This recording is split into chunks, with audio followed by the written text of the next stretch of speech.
பேர்ல இந்த cellphone missing drive நம்ம கண்டக்ட் பண்ணணும்னு பண்ணோம்.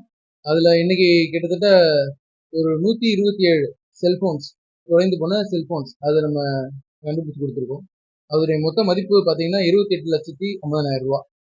ஸோ அதனால இப்போ மக்களுக்கு ஒரு விழிப்புணர்வா இருக்கணுன்றது எங்களுடைய காவல்துறையின் வேண்டுகோள்.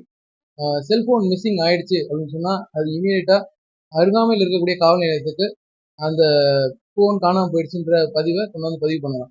அவங்களுக்கு அதனால எல்லாருக்குமே நம்ம சொல்ல வேண்டியது என்னன்னா, செல்போன் மிஸ் ஆயிடுச்சுன்னா அதை சாதாரணமா எடுத்துக்கிறாம ஃபர்ஸ்ட் சிம் கார்டு பிளாக் பண்ணணும், அடுத்து ரிப்போர்ட் பண்ணணும். இது ரெண்டுத்தையும் முதல்ல பண்ணணும்.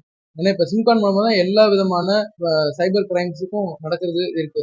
அதனால இப்போ ஓடிபி ஷேரிங்கா இருக்கட்டும், எல்லாமே சிம் கார்டு மூலமா தான் நடக்குது. அதனால சிம் கார்டு ரொம்ப ரொம்ப இம்பார்ட்டன்ட் போன்ல. போன் தொலைஞ்சு போச்சுன்னு சாதாரணமா இருக்காம உடனே அருகாமையில் இருக்கக்கூடிய காவல் நிலையத்துக்கு சென்று முதல்ல சிம் கார்டு பிளாக் பண்ணிட்டு ரிப்போர்ட்டும் பண்ணிடணும்.